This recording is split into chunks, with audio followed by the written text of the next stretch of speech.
시아버지의 칠순잔치날 변호사가 봉투를 꺼냈습니다. 재산 분할 계획서입니다.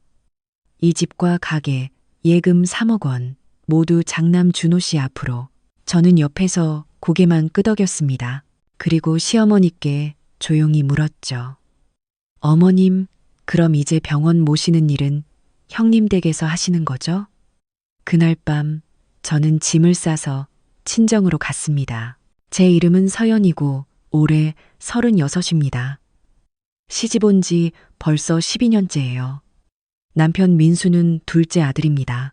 형님 준호 씨는 서울에서 변호사 사무실을 운영하고 형수님 지혜 씨는 대학 교수예요. 그들은 강남에 아파트가 있어서 시댁에는 명절에만 옵니다. 저희는 시댁에서 차로 10분 거리에 살았어요. 남편은 동네에서 작은 철물점을 운영하고 저는 파트타임으로 마트에서 일했습니다. 그런데 사실상 저는 거의 매일 시댁에 들렀어요.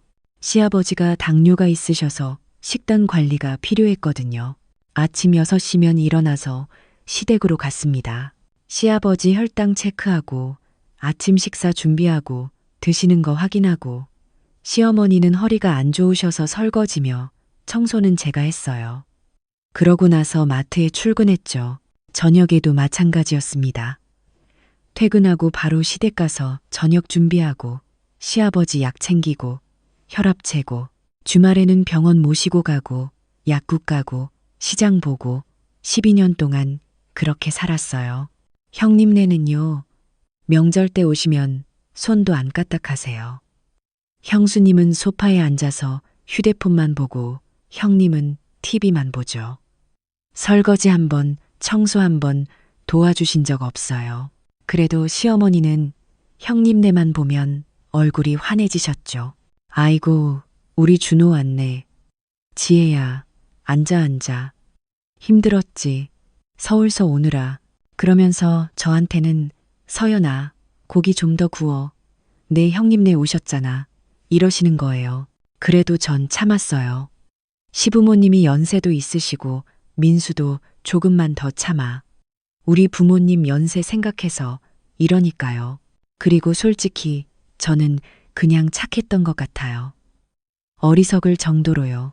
그런데 칠순잔치 일주일 전이었어요. 시아버지가 갑자기 쓰러지셨습니다. 새벽 4시에 시어머니한테서 전화가 왔어요. 서연아, 빨리 와. 아버지가 숨을 못 쉬어. 저는 잠옷 차림으로 뛰어갔습니다. 남편도 따라왔고요. 119 부르고 응급실 가고 정신 없었어요. 다행히 큰 문제는 아니었지만 이틀간 입원하셨죠. 그때 형님한테 전화했어요. 남편이요. 형, 아버지 입원하셨어. 상태는 괜찮은데 형도 알아야 할 것 같아서. 형님 대답이 뭐였는지 아세요? 아, 그래?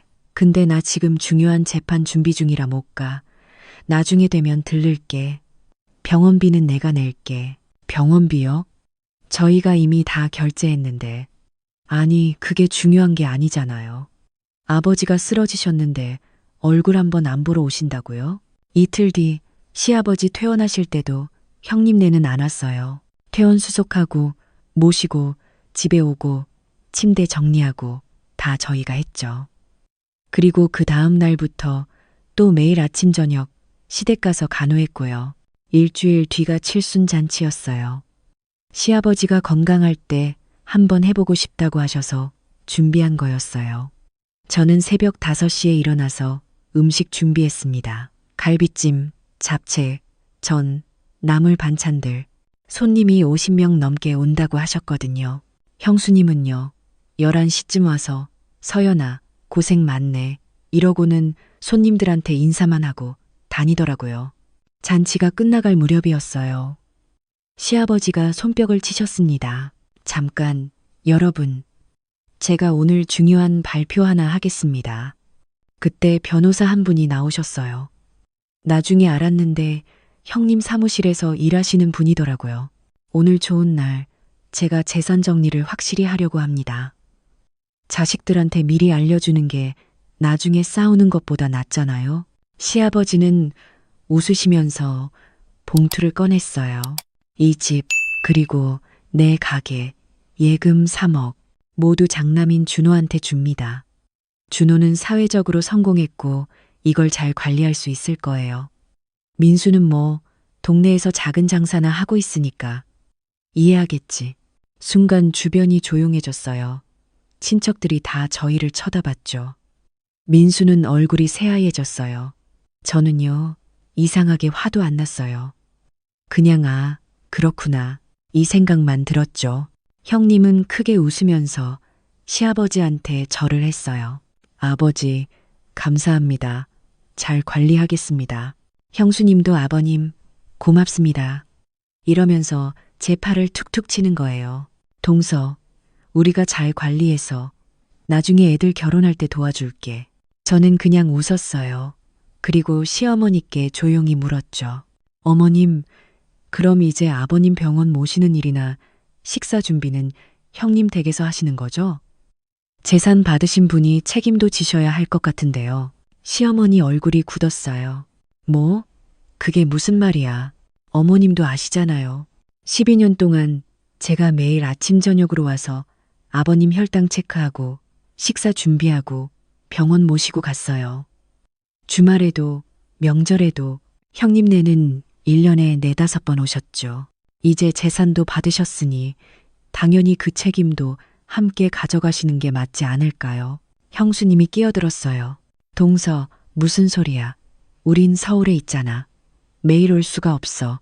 그럼 형수님이 여기로 이사 오시든지 아니면 아버님을 서울로 모셔가시면 되죠. 재산 3억 받으셨으면 충분히 가능하잖아요. 야, 서연아, 시어머니가 소리를 지르셨어요. 네가 지금 뭐 하는 거야? 오늘 좋은 날에. 저는 침착하게 대답했어요. 어머님, 저 화 안 났어요. 그냥 공평하게 하자는 거예요. 권리가 있는 곳에 책임도 있는 법이잖아요. 형님이 재산을 다 받으셨으면 부모님 봉양도 형님이 하시는 게 맞죠. 그리고 저는 남편을 봤어요. 민수야, 우리 가자. 어디? 친정. 오늘부터 당분간 친정에서 지낼 거야. 어차피 우리는 이 집 재산이랑 상관없는 사람들이니까. 그날 밤 저는 짐을 싸서 친정으로 갔습니다. 남편도 따라왔어요. 속상해하면서요. 하지만 저는 속이 시원했어요. 12년 만에 처음으로 제 감정을 솔직하게 말한 것 같았거든요. 친정에 도착하니 엄마가 깜짝 놀라셨어요. 서연아, 무슨 일이야? 저는 그날 있었던 일을 다 말씀드렸어요. 엄마는 한숨만 쉬시더라고요. 엄만 알았어. 네가 너무 착하게만 살아서 걱정했는데. 그래, 당분간 여기 있어. 네 방 그대로 있으니까. 그날 밤 11시쯤이었어요. 전화가 오기 시작했습니다. 시어머니였어요. 서연아, 당장 집에 와. 이게 무슨 짓이야? 저는 받지 않았어요. 그랬더니 문자가 왔죠. 내일 아침 아버지 약 누가 챙겨? 혈당 체크는? 저는 대답했습니다. 어머님, 형님께 연락하세요. 이제 형님이 책임지실 차례예요. 그 다음부터 전화가 미친 듯이 왔어요. 시어머니, 시아버지, 심지어 형수님까지. 하지만 저는 다 받지 않았습니다. 새벽 2시에는 남편한테 전화가 왔어요. 시어머니였죠. 민수야, 내 아내 좀 데려와. 내일 아침 아버지 죽으시면 네가 책임질 거야? 남편이 당황해서 저를 봤어요. 저는 남편 전화를 받았습니다. 어머님, 저예요. 아버지 건강은 중요하시죠. 그래서 제가 말씀드리는 거예요. 형님께 연락하세요. 형님이 3억이나 받으셨잖아요. 그 돈이면 간병인도 고용하시고 아침마다 배달 음식도 시켜 드실 수 있어요. 서연아, 제발. 나 지금 네 형수님한테 전화했는데 안 받더라. 어머님도 아시잖아요. 형수님은 바쁘신 분이에요. 교수시잖아요. 그럼 형님이 직접 오시면 되죠. 차로 2시간이면 오시는데요. 저는 전화를 끊었습니다. 다음 날 아침 6시 또 전화가 왔어요. 이번엔 시아버지였어요. 서연아, 미안하다. 내가 어제 말을 좀 심하게 했나 보구나. 그냥 와서 아침만 준비해줘. 응, 아버님, 저 지금 친정이에요. 그리고 아버님, 제가 12년 동안 매일 아침 준비해드렸는데 그 고마운 마음을 재산으로는 안 보여주시면서 아침밥은 또 저한테 부탁하시는 건가요?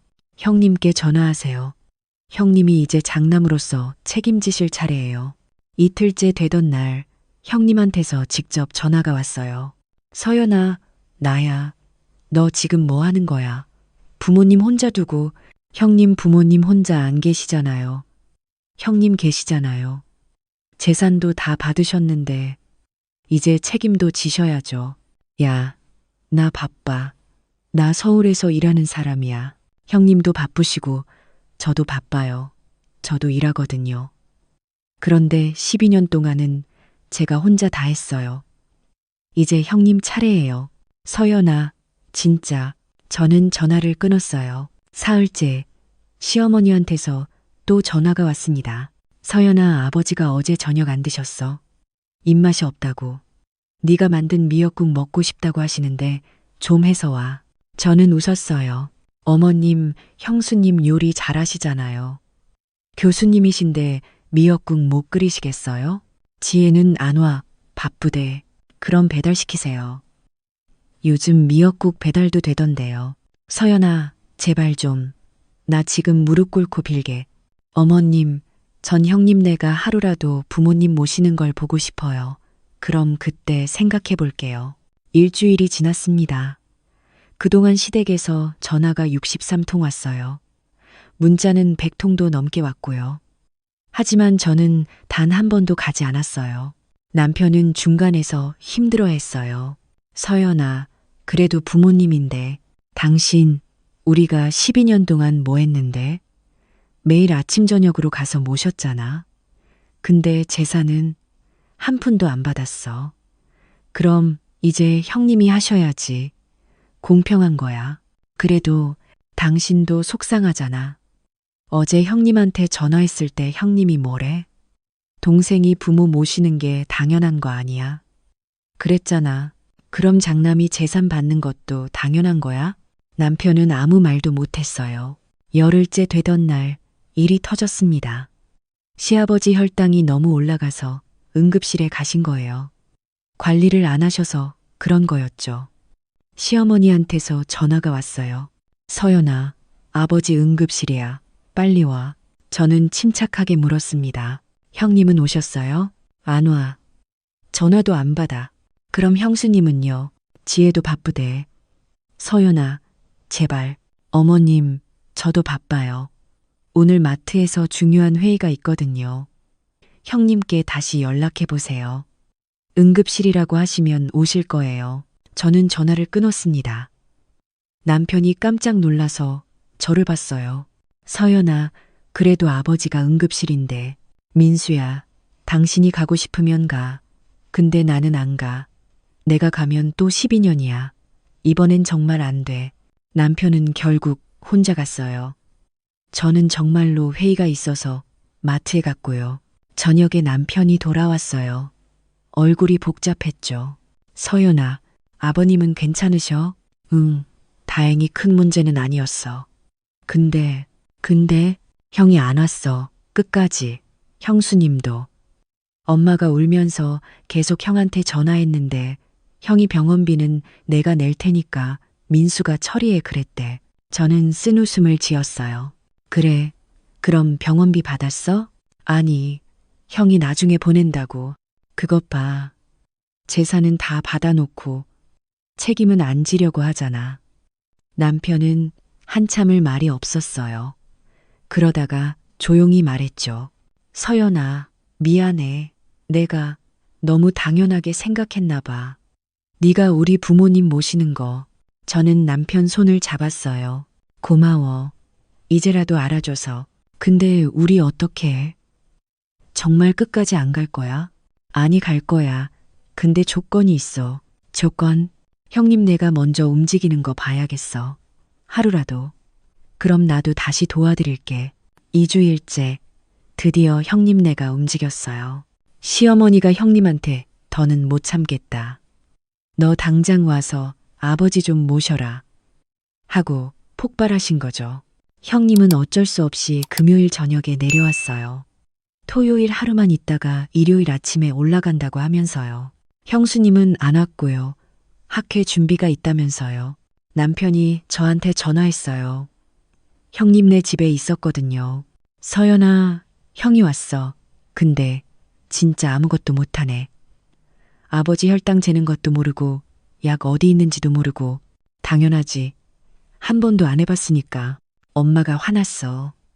너 아들이면서 이것도 모르냐고. 저는 피식 웃었어요. 그래서 형님 뭐래? 형이 이래서 민수네가 해야 하는 거 아니야. 우린 이런 거 모른다고 그랬어.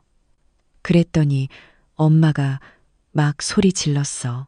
그럼 재산은 왜 받았냐고. 어머니 정신 차리셨네. 토요일 저녁 형님이 저한테 직접 전화를 했어요. 서연아, 나야. 네, 형님. 저기, 나 내일 아침 일찍 서울 가야 하거든. 그러니까 네가 내일부터 다시 좀, 형님. 농담하시는 거예요? 뭐? 야, 나 진짜 바빠. 형님도 바쁘시고, 저도 바빠요. 근데 재산은 형님이 받으셨잖아요. 그럼 형님이 계속 하셔야죠. 아니면 그 3억으로 간병인 고용하세요. 한 달에 200만 원이면 되니까 12년은 쓸 수 있어요. 서연아, 너 진짜. 저는 전화를 끊었습니다. 일요일, 형님은 결국 혼자 서울로 올라갔어요. 그리고 시댁은 다시 혼란에 빠졌죠. 시아버지는 혼자서 혈당 관리를 못 하시니까 계속 위험한 상태였고, 시어머니는 요리를 할 수가 없으셨어요. 허리 때문에요. 결국 배달 음식만 드셨대요. 매일. 한 달이 지났습니다. 그동안 저는 단 한 번도 시댁에 가지 않았어요. 남편은 일주일에 한두 번 들러서 큰 문제 없는지만 확인했고요. 그리고 그달 말 시아버지가 또 쓰러지셨습니다. 이번엔 진짜 위험했어요. 혈당 관리를 전혀 안 하신 결과였죠. 중환자실에 계셨어요. 이번에는 형님이 올 수밖에 없었습니다. 시어머니가 안 오면 나 죽는다고 하셨거든요. 형님과 형수님이 모두 왔어요. 저희도 병원에 갔고요. 중환자실 앞에서 만났습니다. 형수님은 저를 보자마자 얼굴을 찌푸렸어요. 동서, 이게 다 동서 때문이야. 동서가 조금만 참았으면 이렇게까지 안 됐을 텐데. 저는 침착하게 대답했어요. 형수님, 제가 12년 동안 참았어요. 이제 형수님이 참으실 차례예요. 뭐? 형수님도 며느리잖아요. 재산도 받으셨고. 이제 형수님이 모시세요. 형수님 얼굴이 빨개졌어요. 뭔가 말하려다가 그냥 돌아서서 가버렸죠. 형님이 저를 봤어요. 서연아, 네가 이렇게까지 할 거야? 형님, 제가 뭘 어떻게 했는데요. 저 그냥 제 삶 살고 있는 건데요. 형님이 이제 장남으로서 책임지시는 거잖아요. 나는 바쁘다고. 나 변호사야, 변호사. 맨날 시간이 없어. 형님, 저도 이래요. 저도 바빠요. 근데 12년 동안은 제가 했어요. 이제 형님 차례예요. 형님은 아무 말도 못하고 그냥 가버렸어요. 다행히 시아버지는 사흘 만에 깨어나셨어요. 하지만 의사 선생님이 말씀하시길 앞으로 계속 관리가 필요하다고 했어요. 식단, 운동, 약, 혈당 체크, 정기 검진까지 보호자분이 옆에서 계속 챙기셔야 합니다. 혼자서는 절대 안 돼요. 형님과 형수님은 서로 눈치만 봤어요. 시어머니는 울기만 하셨고요. 결국 회의가 열렸습니다. 퇴원 후 누가 어떻게 모실 건지 형님이 먼저 말했어요. 우리는 서울로 모셔갈 수가 없어. 집이 좁고 우리 둘 다 바빠. 시어머니가 소리쳤죠. 그럼 재산은 왜 받았어? 응? 엄마, 그건 아버지가 주신 거잖아. 나보고 어쩌라고. 네가 받았으면 네가 책임져야지. 그럼 엄마가 서울로 같이 올라와. 아버지랑 둘이. 나는 여기가 좋아. 내 친구들 다 여기 있어. 그때 제가 입을 열었어요. 제가 제안 하나 하겠습니다. 모두가 저를 봤어요. 재산 다시 나눠요. 공평하게 반반. 그러면 저도 다시 돕겠습니다. 형님 얼굴이 굳었어요. 재산을 이미 증여 서류 다 했는데 취소할 수 있어요.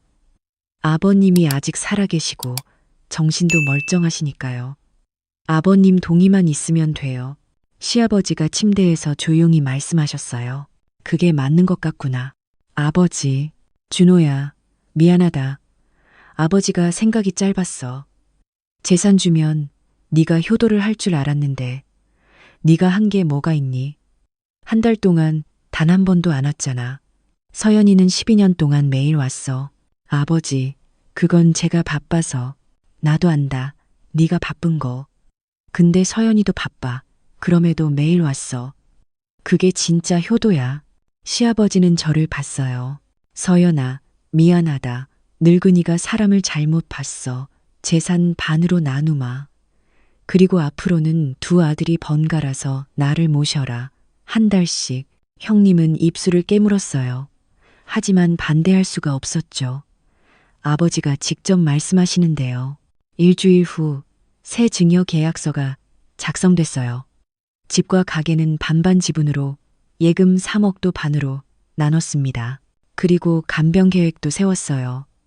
한 달은 형님네가, 한 달은 저희가. 물론 형님네는 간병인을 고용했어요. 직접은 못하니까요. 저는 다시 시댁에 가기 시작했습니다. 한 달에 2주일 정도요. 전처럼은 아니었어요. 매일은 아니고 제 스케줄에 맞춰서요. 가장 큰 변화는 남편이었어요. 민수가 달라졌거든요. 이제는 형한테 당당하게 말해요. 형, 이번 달은 형이 담당이잖아. 왜 내가 해? 형이 못 오면 간병인 고용해. 돈 있잖아. 그리고 저한테도 말해요. 서연아, 고맙다. 그동안 내가 너무 당연하게 생각했어. 이제는 내가 더 열심히 할게. 실제로 남편이 요리를 배우기 시작했어요. 시아버지 당뇨식 만드는 법도 배우고 혈당 재는 것도 완벽하게 익히고요. 6개월 후 시아버지는 건강을 많이 회복하셨어요. 규칙적인 관리 덕분이었죠. 그리고 형님도 조금씩 달라졌어요. 처음에는 간병인한테만 맡겼는데 어느 날 직접 내려와서 아버지랑 산책을 하시더라고요. 짧게나마요. 아버지, 제가 바보 같았어요. 돈만 있으면 다 된다고 생각했어요. 시아버지는 웃으셨죠. 늦게라도 알았으면 됐다. 1년 후 추석, 우리는 다 같이 모였어요. 이번엔 분위기가 달랐어요. 형수님이 저한테 먼저 다가왔어요. 동서, 미안해. 그때 내가 너무 심했어. 아니에요, 형수님. 아니야, 나도 반성 많이 했어. 나도 이제 알아. 돈으로 살 수 없는 게 있다는 거. 저는 웃으며 고개를 끄덕였어요. 식사 후 시아버지가 모두를 불렀어요. 얘들아, 아버지가 한마디 하겠다. 네, 아버지. 지난 1년 아버지가 많이 배웠다. 재산이 중요한 게 아니야. 진심이 중요해. 서연이, 고맙다. 네가 진짜 효부야. 저는 눈물이 났어요. 12년 동안 한 번도 듣지 못한 말이었거든요. 그리고 준호, 지혜, 너희도 고맙다. 늦게라도 정신 차린 거. 형님도 눈물을 글썽였어요. 그날 밤 남편이 저한테 물었어요. 서연아, 후회 안 해? 그때 그렇게 한 거. 저는 웃었어요. 전혀. 오히려 내 인생에서 제일 잘한 일인 것 같아. 나를 찾은 것 같아. 나를 찾았다? 응. 착한 사람인 척하느라 진짜 나를 잃어버렸었거든. 이제는 알아. 착한 것도 좋지만 내 권리도 찾을 줄 알아야 한다는 거. 그게 진짜 나를 사랑하는 거야. 남편이 저를 안아줬어요. 고마워, 서연아. 나도 배웠어. 아내를 지키는 게 뭔지. 지금은 2년이 지났어요. 시아버지는 여전히 건강하세요. 저희는 여전히 한 달에 2주일씩 도와드리고요. 형님네도 제 역할을 하고 계세요. 가장 큰 변화는 우리 가족이 진짜 가족이 된 것 같다는 거예요. 전에는 의무와 희생으로 묶여 있었다면 이제는 진심과 존중으로 이어져 있어요. 그리고 저는 배웠어요. 때로는 멀어지는 것도 사랑이라는 걸. 거리를 두는 것도 용기라는 걸. 그리고 당당하게 내 권리를 말하는 것이 이기적인 게 아니라 건강한 관계를 위해 필요한 거라는 걸요. 여러분, 착한 것도 좋지만요. 너무 착하기만 하면 안 돼요. 당신도 소중한 사람이니까요. 당신의 시간, 당신의 노력, 당신의 감정 모두 존중받아야 해요. 그리고 진짜 가족이라면 그걸 알아줄 거예요.